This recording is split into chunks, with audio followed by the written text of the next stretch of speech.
नमस्कार, स्वागत है आपका बिहार समाचार में। आज बिहार वालों के लिए कई प्रमुख खबरें सामने आ रही है। मुख्यमंत्री नीतीश कुमार और तेजस्वी यादव ने बिहार वालों के लिए कई योजनाओं की शुरुआत की है। साथ ही बिहार में नौकरी और रोजगार को लेकर बड़ी खबर है। तो आज की बिहार की बड़ी और काम की खबरों पर बात करेंगे। इससे पहले आपसे एक छोटी सी अनुरोध है, कृपया वीडियो को एक प्यारा सा लाइक अवश्य कर दीजिएगा। आपका लाइक करना ही हमारी मेहनत का फल होता है।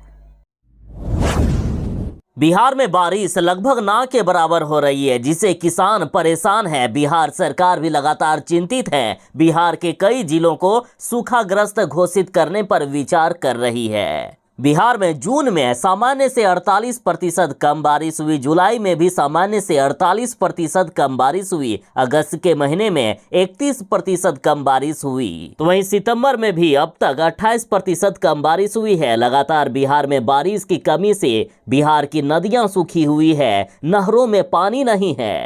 गर्मी ने पिछले 10 सालों का रिकॉर्ड तोड़ दिया है। साथ ही किसानों के खेतों में अब दरारें पड़ने लगी है। हालांकि मौसम विभाग ने अगले 48 घंटों में बिहार के कई जिलों में हल्की बारिश की संभावना जताई है, लेकिन इससे बारिश की कमी को पूरा नहीं किया जा सकेगा। हालांकि थोड़ी मोड़ी राहत मिल सकती है। मोदी सरकार ने फिर से देश की महिलाओं को बड़ी सौगात दे दी है। देखिए, अगले 3 साल में 18 लाख महिलाओं को फ्री में मिलने वाली है रसोई गैस का कनेक्शन। साथ ही मोदी सरकार ने ऐलान किया है कि रसोई गैस का कीमत अभी लगभग 400 रुपये घट गए हैं और कीमत और भी घटने वाली है। तो यदि आप में भी कोई दर्शक है जिनके यहाँ अभी तक गैस कनेक्शन नहीं मिला है, तो कमेंट में जरूर ही बताइएगा अपने जिले का नाम। बिहार के किसानों के लिए बड़ी खुशखबरी है। किसानों को अब उनके खेतों में बिजली का कनेक्शन मिलना और भी आसान हो गया है। किसानों की सुविधा के लिए अब नया नियम लागू किया गया है। यदि किसानों के खेत से 30 मीटर की दूरी तक भी पोल या तार रहेंगे तो उनके खेत तक बिजली का कनेक्शन मिल जाएगा।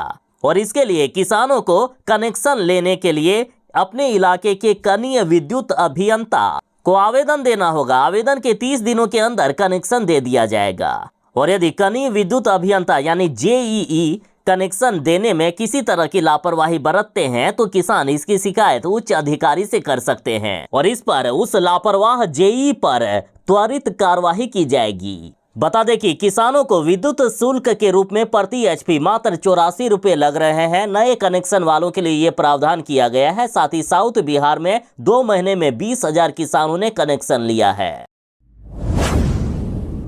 बिहार में सुखाड़ से लोग परेशान हैं। बरसात में भी बिहार की 10 नदियां और 45 नहरें सूखी हुई है और ये सभी दक्षिण बिहार की नदियां हैं। कई नदियों में खरपतवार उग गया है। बिहार में किसान त्राहिमाम कर रहे हैं। 45 नहरें पूरी तरह से सूख चुकी है, तो वहीं 50 नहरों में आधे से भी कम पानी है। एक छोर से पानी दूसरे छोर तक पहुंच भी नहीं पा रहा है। बरसात के मौसम में जहां इन नदियों और नहरों को लबालब भरा हुआ होना चाहिए, लेकिन ये नदियां खुद अभी पानी के लिए तरस रही है। किसान आसमान की ओर निहार रहे हैं, तो वहीं सरकार की ओर भी टकटकी लगाकर देख रहे हैं कि सरकार की तरफ से कुछ मदद मिल जाए। लेकिन सरकार भी कहां मदद करने वाली। सरकार जब तक मदद करेगी तब तक शायद काफी देर हो जाएगा। बिहार के कई जिलों को अब तक सूखाग्रस्त घोषित कर देना चाहिए, लेकिन सरकार है कि कोई कदम उठाती ही नहीं है।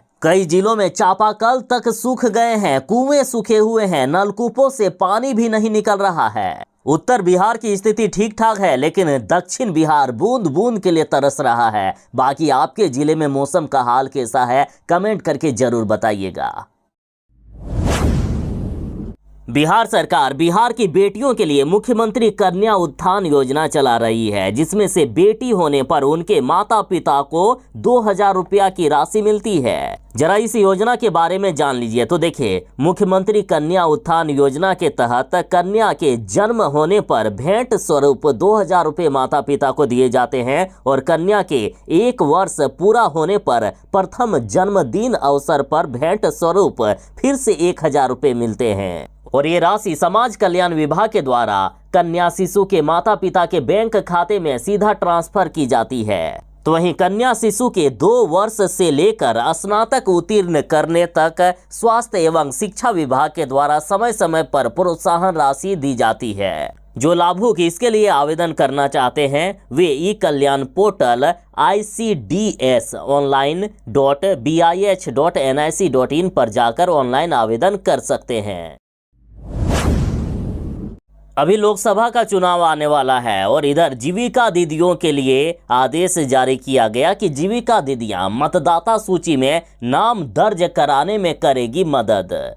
देखिए, निर्वाचन विभाग एवं ग्रामीण विकास विभाग के तहत संचालित जीविका परियोजना ने मिलकर इसका निर्णय लिया है और कहा गया कि लोकसभा चुनाव के पूर्व मतदाता सूची में योग्य नागरिकों का नाम दर्ज कराने में जीविका दीदी स्वैच्छिक रूप से मदद करेगी। निर्वाचन विभाग के अनुसार 17 अक्टूबर से लेकर 30 नवंबर तक राज्य में चलने वाले विशेष मतदाता पुनरीक्षण कार्यक्रम के दौरान जीविका दीदियां योग्य मतदाताओं का नाम मतदाता सूची में दर्ज करेगी। कहा जा रहा है कि 10 लाख से भी अधिक जीविका समूह की दीदियां इसमें स्वैच्छिक योगदान करेगी।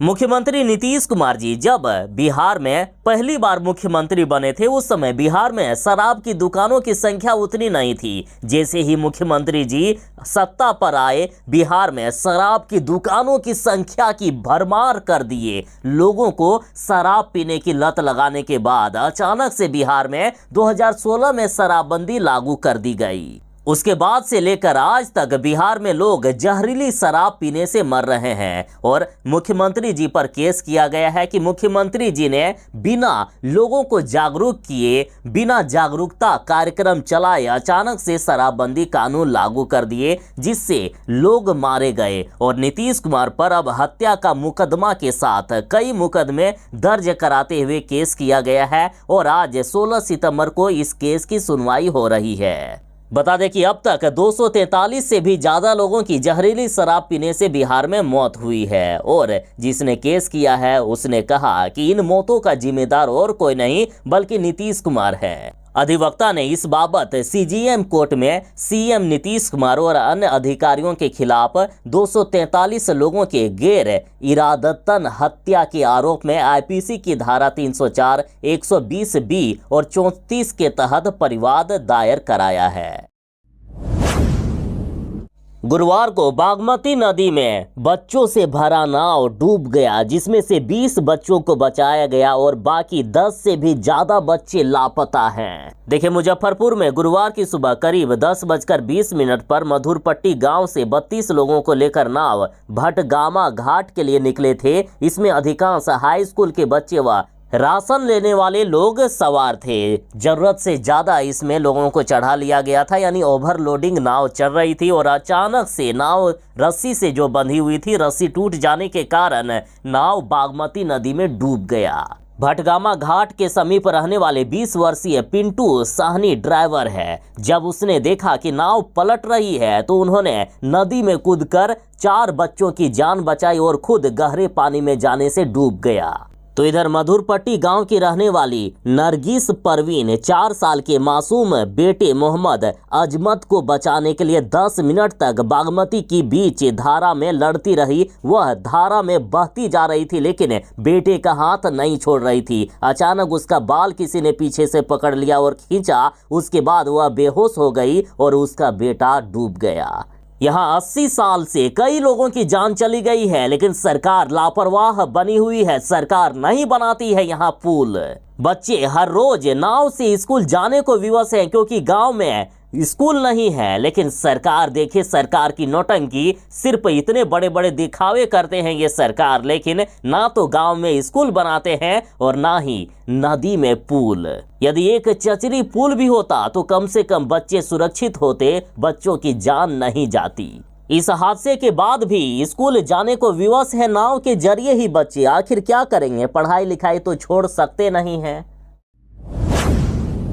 बिहार वालों के लिए बड़ी खुशखबरी है। मुख्यमंत्री उद्यमी योजना के लिए आवेदन प्रक्रिया शुरू हो गई है। 15 सितंबर से ही आवेदन लिया जा रहा है और 30 सितंबर तक आवेदन लिया जाएगा और इस बार 8000 लाभुकों का चयन होगा। बिहार के युवा, महिलाएं और किसी भी वर्ग के किसी भी जाति के लोग इसके लिए अप्लाई कर सकते हैं। 10 लाख रुपए तक का लोन मिलेगा। अनुदान की राशि 5 लाख रुपए की होगी। ऋण की राशि 5 लाख रुपए की होगी, यानी 5 लाख रुपया तो ऐसे ही माफ हो जाना है। बाकी के पैसे लाभुकों को 84 आसान किस्तों में लौटाने होंगे।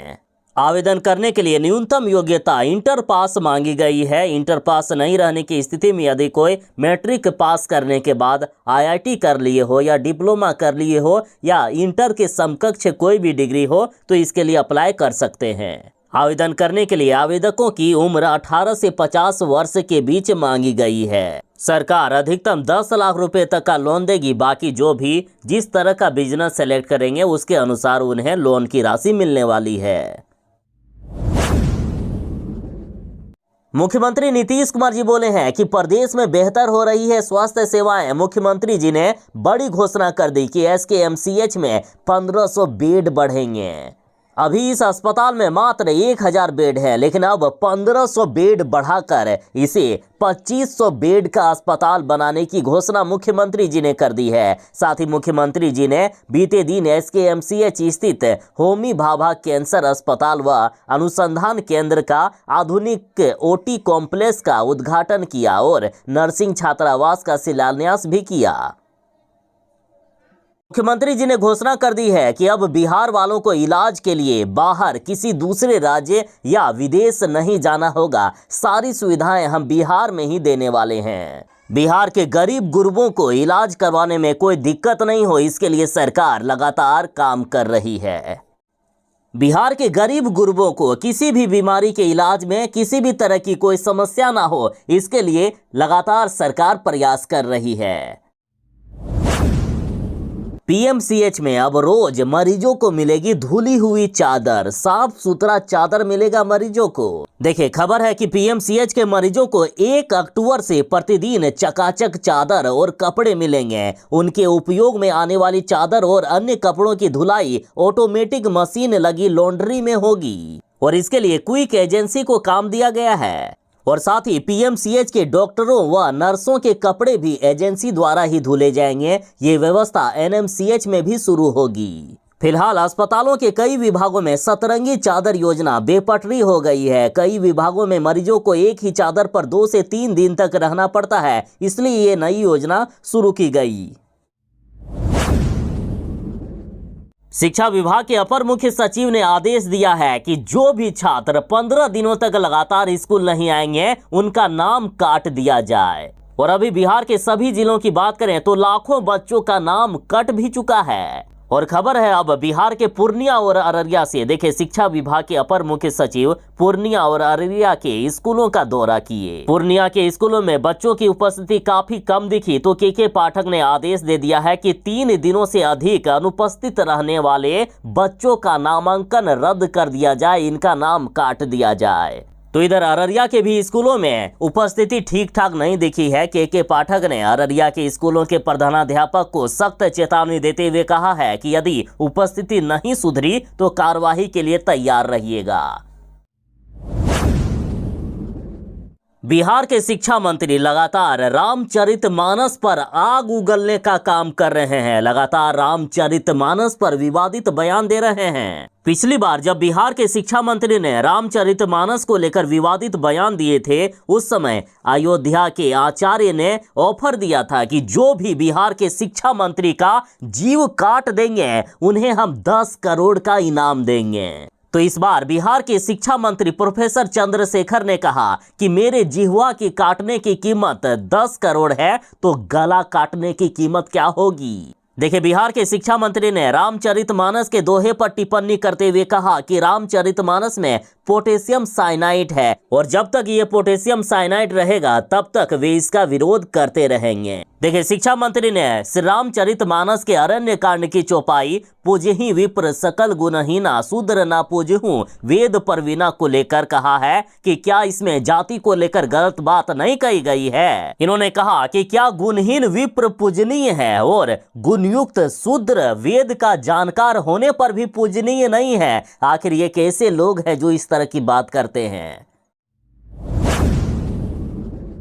बिहार में डेंगू ने कहर बरसा कर रख दिया है। पटना में डेंगू मरीजों की संख्या 500 के पार चली गई है, तो वहीं एक सप्ताह के अंदर पूरे बिहार में डेंगू मरीजों की संख्या 1000 के पार चली गई। साथ ही सितंबर महीने में ही अब तक बिहार में 1307 नए मरीजों की पहचान हो चुकी है। पूरे बिहार में अब तक 1582 मरीजों की पहचान हुई है। लगातार खतरा बढ़ता ही जा रहा है। जैसे जैसे समय गुजर रहा है, डेंगू अपना और भी कहर बरसाते जा रहा है। प्रतिदिन बिहार में डेंगू के नए मरीजों की संख्या बढ़ती ही जा रही है और अब सरकार भी डरी हुई है और तरह तरह के निर्देश दे रहे हैं ताकि किसी तरह बिहार को बचाया जा सके डेंगू से।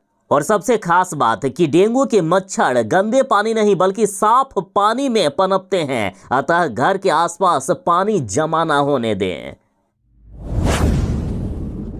किसान और पशुपालक कह रहे हैं कि गोपालगंज में लंपी वायरस से 250 मवेशी मारे गए हैं, तो वहीं 4000 मवेशी बीमार हैं जिनकी हालात काफी खराब है। तो वहीं सरकार का कहना है नहीं, एक भी मवेशी नहीं मारी गई है और हम पर्याप्त इलाज भी दे रहे हैं, दवाइयां भी दे रहे हैं, सारी सुविधाएं दे रहे हैं। कहां कोई बीमार है यहाँ? एक तरफ जहां सरकारी विभाग पशु अस्पतालों में इलाज की पूरी व्यवस्था का दावा कर रहा है, लेकिन पशुपालकों का कहना है कि अस्पताल में इलाज व दवा की कोई भी सुविधा नहीं है। रोज अस्पताल का चक्कर लगा रहे हैं लेकिन दवा नहीं मिलती है। इतना ही नहीं, बीमार पशुओं के इलाज के लिए भ्रमणशील पशु चिकित्सक दरवाजे तक आते ही नहीं हैं। तो अब आखिर कौन झूठ बोल रहा है? सरकारी विभाग का झूठ पकड़ने के लिए और लंपी का जायजा लेने के लिए गोपालगंज जाएगी टीम।